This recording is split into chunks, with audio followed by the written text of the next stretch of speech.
That was like the worst day of my life. My name is Shante Gray, and my story is going to be about when I was raped as a teenager. We moved out Ben Memorial. I was just starting high school, and I met a guy, and I started dating him, and he had siblings. And one day we were all at the park at the basketball court. So we had just moved out military housing because we were a military family, and I just started ninth grade. And I started dating a guy out there, and then he introduced me to my abuser. That day, my boyfriend at the time asked me to meet him at the house. So I was like, okay, cool. So I walked to the house, and as I got in, I had just sat down, and then I heard the door close behind me. I'm like, yeah, he got here quick, but it wasn't him, it was my abuser. So as I'm sitting on the couch, my abuser stated, he was like, I'm horny, I'm about to take it. And I'm like, I'm laughing it off because I'm thinking he's joking. I'm like, what? I'm dating your friend. So this is awkward. Okay, so my abuser proceeded to chase me around the house. So I ended up locking myself in the bathroom, and he just kept tugging at the door trying to get in. And then eventually he got in, and then I'm like, get off me, get off me. And he's like, no. So he proceeded to lay me on the ground. That's when he got on top of me, and then he pulled my pants down and my panties down, and then that's when he did what he did. Afterwards, we got up, I put my clothes on, I started crying, and then he walked me outside with his arm around my shoulder and was like, we should do this again, but just don't tell anyone. So I proceeded back to the basketball court to meet his friend, but I couldn't find him at the time. I saw my coach who was out there, and I asked him where my boyfriend at the time was at, and he told me. So I went to him, and I'm crying, and he's like, what's wrong? And then I'm like, I was just abused by your friend. And he was like, what? And so he hugged me, and I kept crying, and then he was like, I'm gonna go find him. And then after that, I went home to my mom, and I told my mom. She held me in her arms, and she just kept telling me it wasn't my fault. She's sorry it happened to me, but it wasn't my fault. Don't think it was my fault. The moment I realized it is when he grabbed me and put me on the ground. And it was like he put all his power into not letting me up. And then that's when I'm like, oh, he's very serious. And I'm kicking and screaming, but he's still doing his thing. And he didn't stop until he completed what he did. That was like the worst day of my life. I felt disgusted.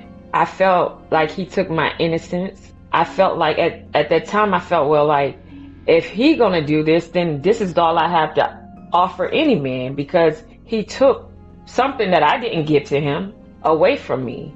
I started looking at every man like all they wanted from me was sex. Even though it might not have been true, but he put that in my head, that image in my head, like, this is all I have to offer. And even if I say no, they're gonna take it. I didn't like him. I hated men. They couldn't touch me. They couldn't hug me. Even if they spoke to me, I just felt disgusted. Because I'm like, I don't know this guy. He may be like this guy. So I was unsure of men after that. Their true intentions after that. The friend I was dating, we were sexually involved.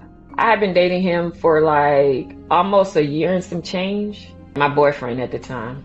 So at the time I was 14, I was only with one person, that was my boyfriend at the time, that I was sexually active with. After that happened, I ended that relationship with him because I honestly felt like it was a setup, because it was no way that played out the way it did when I just spoke to him. You get what I'm saying? I had just left him, and then my abuser showed up right after that. And even afterwards, I was like, that had to be a setup, because it was no way. It's no way that happened that fast. And no one knew I was going there but him. And afterwards, I was disgusted with him. I was disgusted with my abuser, and I just left men alone. I closed myself to the outside world because I didn't know how to handle the situation. Even years later, he said him and the abuser had got into it about my abuse, but that day he never told me why. So the day he told me to go to the house, he never came. The only person that came was my abuser, and I thought that was my boyfriend at the time, but it wasn't. In my household, dating was very open. Either it was five of us, so we always were open and honest with our parents. When I started dating, I let my mom know, I let my dad know, and they always told me to be careful, cautious, and if I was having sex, to use protection. I never had an issue with concealing dating from my parents because we were very open about everything in our household. So my dad used to always say, carry your own condoms, which I always did. I had condoms in my purse, and my mom would always be like, make sure you have protections. You don't need any children right now. You're a baby, you're in high school. After that, I was closed off to men. I didn't date any men for a long time. And I went back into my tomboy phase because I was a tomboy at the time. I stayed away from relationships until I felt comfortable enough with myself to open back up to me. Because like I said, that ruined me for a long time. Even with her being nurturing at that moment, nothing changed my feelings. I was destroyed that day. It was sickening. It was disgusting. And I felt like that for a long time. It was a lot of emotions that I had to deal with myself before I can allow someone else to actually help me, because I still couldn't process that event. So I told her, but nothing happened afterwards. She never pressed charges. She never called the police, and I never understood why. And I was angry with my mom for not doing that. But as a teenager, you don't really know much. You just getting out there into the world. But when I got older, I really wanted my mom to take heed to what happened to me and to do something about it. When I told my mom about my abuse, she was very nurturing and caring about the situation. But she never pressed charges, and I was very upset that she didn't. Because I'm like, someone took something so innocent and he didn't receive what he needed to receive for what he did to me. I wish I would have told his mom as well, my abuser mom as well, and maybe she would have did something about it. But like I said, I was a teenager at that time. I was very distraught. So I'm thinking me telling my mom, she could do something about it. But I do wish I would have went to his parents about the situation. My high school sweetheart, in 10th grade, my high school sweetheart, he wanted to pursue me, but I was still in the mindset of, what if this happens to me again? So I'm like, no, I'm not going to start dating, like I said, until I feel comfortable enough to open my world back up to someone else. So dating was definitely out of my head at the time. It was not an option for me at that time.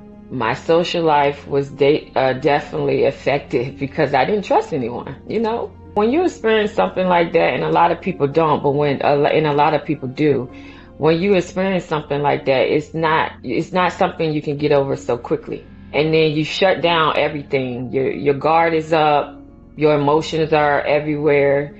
Your trust is, you don't trust anyone. So as far as my social life, I used to work like 2 jobs and go out. I stopped doing that. I stayed in my room a lot and just listened to music every day, or I read a book. I listened to sad music. I listened to uplifting music. My music was all over the board depending on the day and how I felt that day. My son was 5, so that was about 16 years later. That was the next time I saw him. I spoke with my brother about it.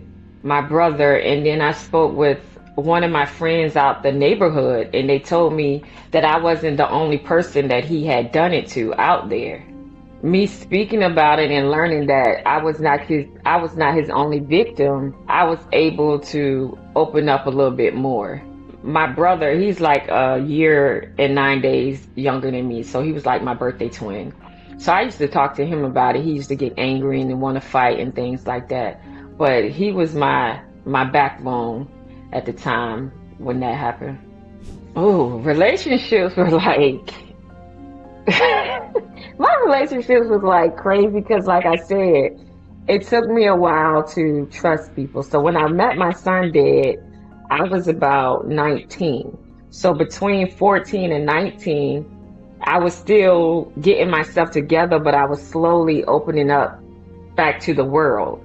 So when I met my son's father at 19, I met him at my job. And it took me about 2 weeks to actually call him because, like I said, I was like, I'm not ready for this. But I was like, I'm going to do it anyway. So I did it. We started talking, we started dating. And then he just made me feel comfortable.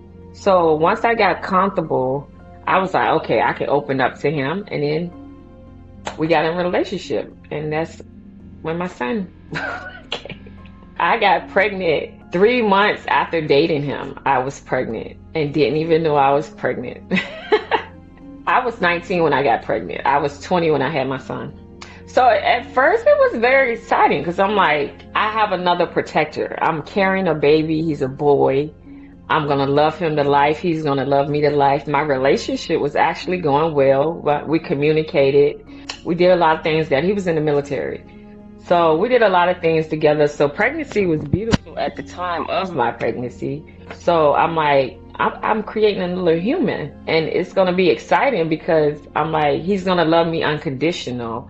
And that's the type of love that I needed to really heal from that past trauma. So we did start a life together. We moved in together. You know, he was working. I stayed at home. I did the cooking, the cleaning, and things like that. You know, we traveled, just normal things in relationships. So after I had my child, my life was okay. You know, I closed off that trauma in my head. I had to close it off because I had to move forward. I was having a baby. I had to protect him. And, you know, I had to be strong. After I had my son, everything was fine. My thoughts, I'm like, I probably never see this guy again. You know, I'm just thinking, I would never see him again. And if I do, what am I going to do?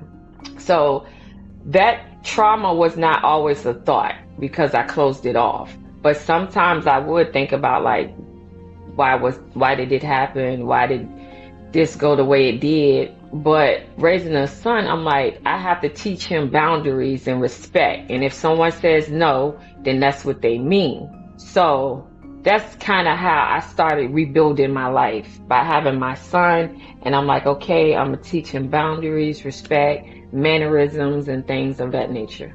So 16 years later, my kids decided they wanted pizza one night. So I'm like, all right, I'm going to order pizza from Domino's. Okay, so I ordered the pizza, get a knock at my door, and I open the door, and my abuser is the one delivering my pizza. So I just froze, and I'm just staring at him like, what the hell is going on right now? He's literally in my face, and I'm thinking, what should I do to him? So at that very moment, he looks back at me. We both are quiet, and I just grab my pizza and close my door. And then I take this deep sigh, and I start tearing up. And my son asks, Mom, what's wrong? I'm like, nothing.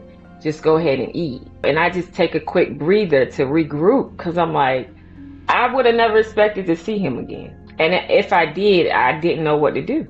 So being that the 16 years had passed, I had to allow myself to heal. Not because of him, but because of me, because I needed to move on in life. And I had to start a life somehow, some way. So that day he showed up at my door, I just froze. It wasn't like I was still in that trauma 16 years ago, but it did come back. But it was just like, oh, he's here, I'm here. What are we going to do now? Once I had my son, I had to become that strong woman and heal. Even though sometimes people say time heals everything and they feel like it don't. Well, in my situation, time did. Because I didn't see him after that. I didn't hear from him. And it was just like, it gave me that space to regroup.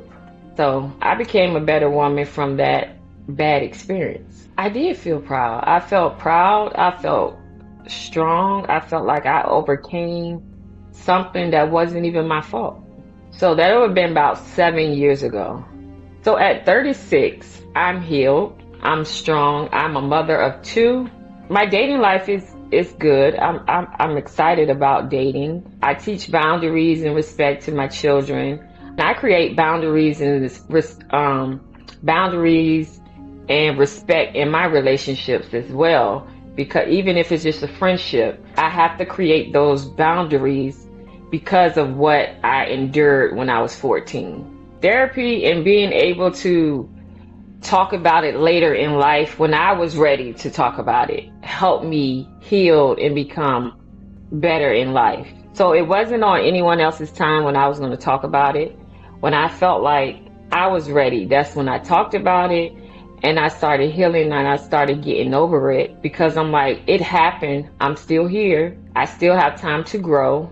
I still have time to heal, and I still have time to make a great life out of whatever happened in the past. I knew I needed therapy or I was going to hate everyone. So, and hate is a powerful word, and you never want to hate anyone. So I decided that healing, in order for me to heal the way I needed to heal, I had to get into therapy. I do, because like I said, when I was a teenager, I had so much fun. In military housing, we were close because we were a military family.